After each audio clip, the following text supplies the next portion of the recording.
Λοιπόν, να σας ενημερώσω καταρχάς ότι το μεσητικό μας γραφείο, το Spell House Real Estate, όπως σας προανέφερα, είναι εδώ στη διάθεσή σας για θέματα αγοράς, πώλησης ακινήτου, ενοικίασης, επαγγελματικής στέγης ή διαμερίσματος. Βλέπετε και την καρτούλα εδώ. Κάνουμε και εκτιμήσεις ακινήτων. Μπορούμε επίσης και να μας φέρετε τη διαχείριση της πολυκατοικίας σας. Τα τηλέφωνα της επικοινωνίας μας είναι το 693 45 95 143, το 210 72 94 611, το οποίο λειτουργεί και σαν fax. Το site μας είναι το spellhouse.gr. Τα email σας για οτιδήποτε μπορείτε να τα στέλνετε στο info@spellhouse.gr. Μπορείτε επίσης να μας βρείτε στο Facebook, στο Twitter. Περιμένουμε τα μηνύματά σας, περιμένουμε όλες σας τις απορίες, όσα θέματα θέλετε να μιλήσουμε για τα θέματα των ακινήτων. Ένα τηλέφωνο επίσης για την εκπομπή είναι το 693 300 3308 και το email της εκπομπής είναι το α και το ω των ακινήτων @hall.gr με λατινικούς χαρακτήρες. Λοιπόν, να καλωσορίσω τον κύριο Κώστα Νομικό, αρχιτέκτονα designer. Αγαπημένο φίλο και συνεργάτη της εκπομπής. Ευχαριστούμε και για την πρόσκληση. Και εγώ σας ευχαριστώ που είστε μαζί μας. Θα μας μιλήσετε για το πώς μπορεί ένα παλιό διαμέρισμα να γίνει καινούριο, λειτουργικό, σύμφωνα με τις ανέσεις και τις ανάγκες του ιδιοκτήτη, έτσι δεν είναι? Και να το προτιμήσει κάποιος καλύτερα από κάποιον νεόδμητο. Γι' αυτό θα μας μιλήσετε σήμερα. Ακριβώς. Εσείς έχετε κάνει πάρα πολλά τέτοιου είδους ανακαινήσεις. Τώρα τελευταία κάνουμε αρκετές ανακαινήσεις στα διαμερίσματα. Λόγω της κρίσης, ο κόσμος προτιμάει περισσότερο να αγοράσει ένα παλιό ακίνητο. Και παλιότερα γίνονταν ανακαινήσεις, αλλά τώρα λόγω της κρίσης έχει αυτό το πράγμα αυξηθεί λίγο. Βέβαια, ένα διαμέρισμα παλιό ποτέ δεν σταματάει να θέλει μια ανακαίνιση, γιατί για πολλούς λόγους. Βγάζει και προβλήματα. Είναι η γύραση της κατασκευής, ηλεκτρομηχανολογικά, είναι η αισθητική. Που πολλούς τους ενδιαφέρει, αλλά και θεωρώ επίσης σημαντικό με τη γύραση της κατασκευής είναι η λειτουργικότητα, οι διαφορετικές ανάγκες δηλαδή που έχει ο σημερινός άνθρωπος και η αλλαγή του χρήστη. Δηλαδή, όταν αλλάξει ακόμα και η οικογένεια από οικογένεια έχει διαφορετικές ανάγκες, πόσο μάλλον άμα αλλάξει κοινωνικά, διαφορετικά. Δηλαδή, μπορεί να είναι μια οικογένεια και να το πάρει ένα ζευγάρι που δεν έχει παιδιά ή να το πάρει ένας εργένης που να θέλει περισσότερους χώρους και λιγότερα δωμάτια. Ή να θέλει να εξοικονομήσει αντίστοιχα περισσότερα δωμάτια για το αν έχει παιδιά ή για το αν έχει κάποιον άνθρωπο στο σπίτι να. Ακριβώς. Δεν μου λέτε, συμφέρει καλύτερα κάποιον ιδιοκτήτη να αγοράσει ένα παλιό ακίνητο και να το ανακαινήσει από το να αγοράσει κάποιον νεόδμητο? Από την εμπειρία σας.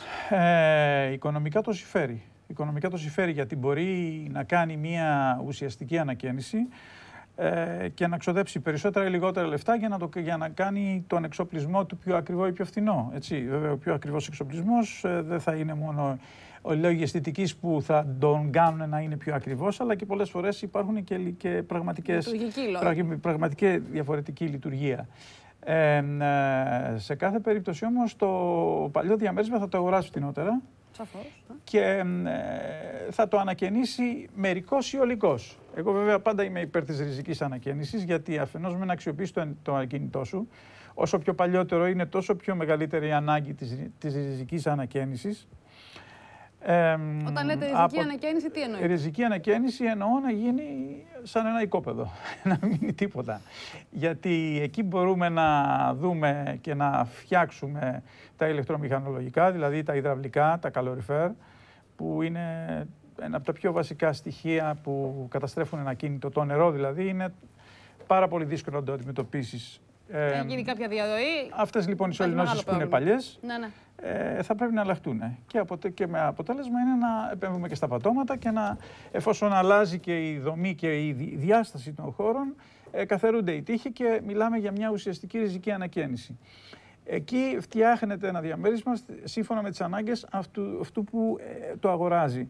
Και συνήθως εμείς στον πελάτη, λέω κάτι πολύ συχνά, δεν του φτιάχνουμε αυτό που λέει, αλλά του φτιάχνουμε αυτό που πραγματικά θέλει. Σωστό. Που βγαίνει μέσα από την επικοινωνία μας, από την ανάλυση των αναγκών που μπορούμε να κάνουμε εμείς σαν μελετητές και πολλές φορές και κάποιες αδιάκριτες ερωτήσεις που αυτός θεωρεί ότι είναι αδιάκριτες ή λιγότερο σημαντικές. Αλλά χρειάζονται.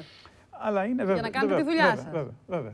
Δηλαδή, κανένας Ελλάδης δεν θα έρθει και θα σου πει, ας πούμε, για παράδειγμα, ότι εγώ θέλω να μου βάλεις πολλές ντουλάπες. Είναι σπάνιο. Και ενώ είναι το πιο σημαντικό. Θα σας το έλεγα.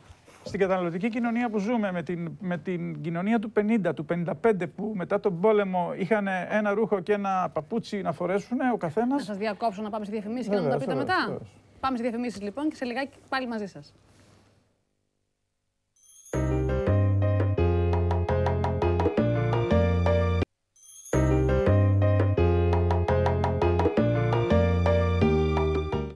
Επανερχόμαστε λοιπόν στη συζήτησή μας με τον κύριο νομικό, αρχιτέκτονα designer, ο οποίος μας λέει πώς μπορεί να γίνει ένα παλιό σπίτι πιο καινούργιο και από ένα καινούργιο, έτσι δεν είναι? Από άποψη διακόσμησης και ηλεκτρολογικών συνθήκων. Ναι, αυτό είναι μια πραγματικότητα. Βέβαια τώρα η ανακαίνιση έχει κάποιες συγκεκριμένες κατευθύνσεις. Έτσι. Δηλαδή το κτίριο πρέπει, εκτός από αυτά που είπαμε, μπορεί να είναι και οικολογικό. Μπορεί να είναι το και πράσινο κτίριο. Δηλαδή να έχει οικονομία στην κατανάλωση, να μην είναι ευπρόσδεκτο από τις καιρικές συνθήκες, θερμοκρασία και και κρύο. Και να καταναλώνει, όπως είπαμε, λίγη ενέργεια ή να εκμεταλλεύεται σε πολλές περιπτώσεις την ενέργεια του περιβάλλοντος και να την κάνει, να τη μετατρέπει σε ό,τι χρειάζεται. Είναι πολλοί πελάτες που μου ζητάνε και εμένα οικολογικά σπίτια. Ναι. Η επιστήμη, η τεχνολογία μας έχει βοηθήσει πάρα πολύ στο να μπορούμε να σκεφτόμαστε διαφορετικά πάνω σε αυτό το θέμα. Οπωσδήποτε πρέπει να έχει μια σύγχρονη αισθητική, σύγχρονη λειτουργικότητα και να έχει διαχρονικότητα και στην ποιότητα, έτσι. Σαφώς. Εκεί είναι και κατά πόσο συνεπής είναι αυτός που το κατασκευάζει και να σκέφτεται και την αξιοποίηση των χρημάτων του πελάτη με τον καλύτερο τρόπο και με το καλύτερο δυνατό κόστος. Κυρίως εγώ αυτό που η εμπειρία μου, έτσι μπορώ σφαιρικά να πω κάτι, είναι ότι εκμεταλλευόμαστε το χώρο πολύ ουσιαστικά εάν γίνει ριζική ανακαίνιση. Δηλαδή, ξέχωρα από τα ηλεκτρομηχανολογικά που θα γίνουν καινούρια, η δομή του χώρου, πολλές φορές, ας πούμε, όταν γίνει καθαρεθούν όλοι οι τοίχοι και μπορεί να αποκαλυφθούν κάποια στατικά στοιχεία, όπως κάποιο σίδερο που θα είναι έξω από την κολόνα, που θα πρέπει να επισκευαστεί, να μπει κάποια ρητίνη εκεί, που μπορεί να είναι μια υγρασία, να συνεχίζει να κάνει διάβρωση και να σταματήσει, να βρούμε τη γενεσιουργό αιτία. Πέραν αυτού όμως, ο χώρος μπορεί να γίνει να διαρρυθμιστεί τελείως διαφορετικά. Δηλαδή, η κουζίνα μπορεί να μεταφερθεί και το μπάνιο και όλα. Φυσικά όταν μιλάμε για μια... Βέβαια, άμα είναι μια μονοκατοικία μπορείς να κάνεις ό,τι θέλεις. Αλλά άμα είναι μια πολυκατοικία πρέπει να υπολογίσεις και πού μπορείς να βγάλεις τις διάφορες εξόδους. Καλά, αυτά δεν είναι... Αυτά είναι τεχνικά θέματα. Ναι, πού θα βγάλεις δηλαδή τα νερά τα οποία θα αποχαιρεθούν, έτσι. Ναι.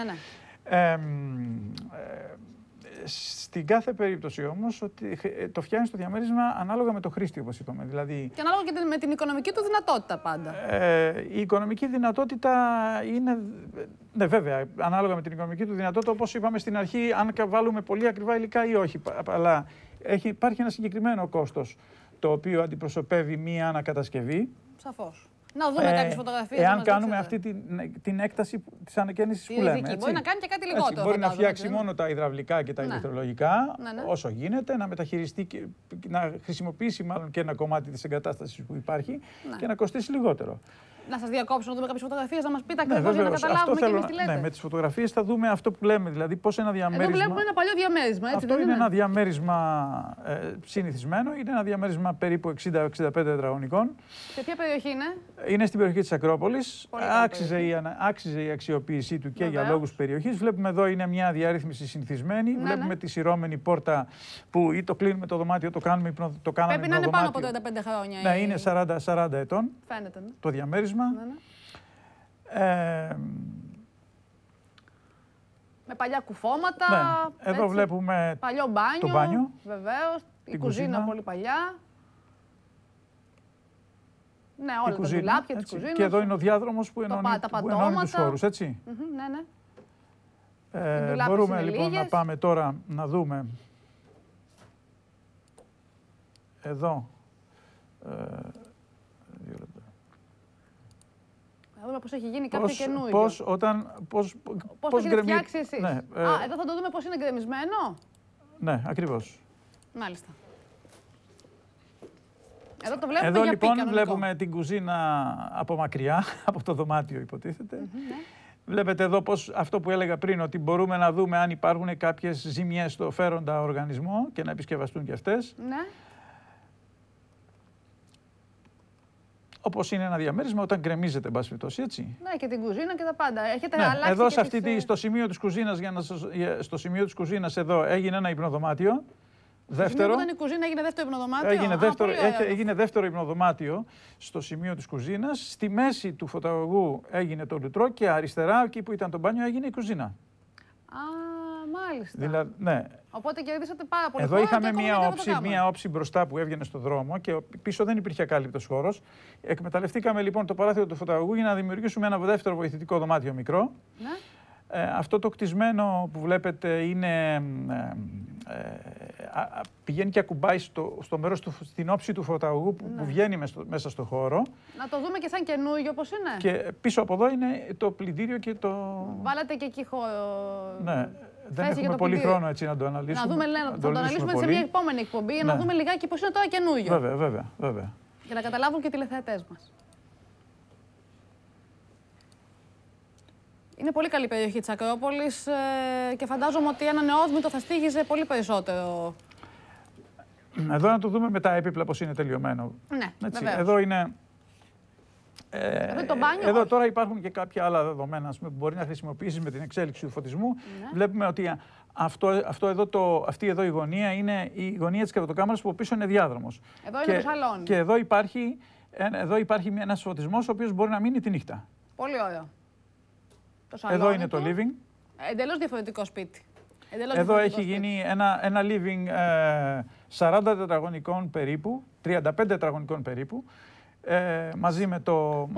Βλέπετε, μαζί με το χώρο. Εδώ ήταν πριν τα δύο υπνοδωμάτια. Και τώρα πόσες κρεβατοκάμαρες έχει το διαμέρισμα? Τώρα έχει δύο. Ενώ πριν είχε μία και η άλλη ήταν ο βοηθητικός χώρος της τραπεζαρίας που ή κράταγε στην τραπεζαρία ή δεν την έκανε στην τραπεζαρία και όταν ερχόταν κάποιος από το χωριό, έκλεινε τη διπλή. Ναι. Ενώ τώρα βλέπουμε ένα υπέροχο. Τώρα λοιπόν έχει ένα βιώσιμο καθημερινό που μπορεί να το χαίρεσαι και να καλείς και τους φίλους σου και να γίνεσαι μια μεγάλη παρέα έτσι. Και πολύ σήμερα δηλαδή με την οικονομική κρίση. Πολύ καλέσθητο το βλέπω.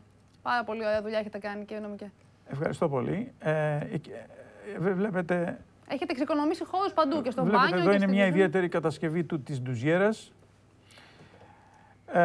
Εδώ ας πούμε βλέπετε ότι εδώ είναι το πλυντήριο και ο χώρος του νηπτήρος και εδώ που είναι κρεμασμένη η πετσέτα από πίσω είναι το ψυγείο και η τροφοθήκη. Έχει τα πάντα. Έχει τα πάντα. Την επόμενη φορά θα μας πείτε πολλά περισσότερα. Θα σας διακόψω σήμερα, θα σας αποχαιρετήσω. Θα σας ευχαριστήσω πάρα πολύ που είστε μαζί μας και τους το Ευχαριστώ και εγώ για την πρόσκληση. Να είστε καλά, σας ευχαριστώ πάρα πολύ και τον κύριο Φωτόπουλο και τον κύριο Καρατάσιο και σας κύριε νομικέ. Ευχαριστώ πάρα πολύ. Τώρα εσείς θα δείτε κάποια βιντεάκια με επιλεγμένα ακίνητα του μεσητικού γραφείου μας. Θα τα δείτε, έχει απευθείας τα στοιχεία, θα ενημερωθείτε και εσείς αναλυτικά. Θα είμαστε μαζί σας την επόμενη εκπομπή, την επόμενη Τρίτη στις 6:30 με πιο πολλά θέματα. Θα μας συγχωρέσετε για όποια λάθη κάναμε σήμερα, είναι το track της πρώτης φοράς και ελπίζω να είστε μαζί μας και την επόμενη Τρίτη. Σας ευχαριστώ πάρα πολύ. Να είμαστε καλά, καλό μήνα να έχουμε και καλό χειμώνα. Γεια σας.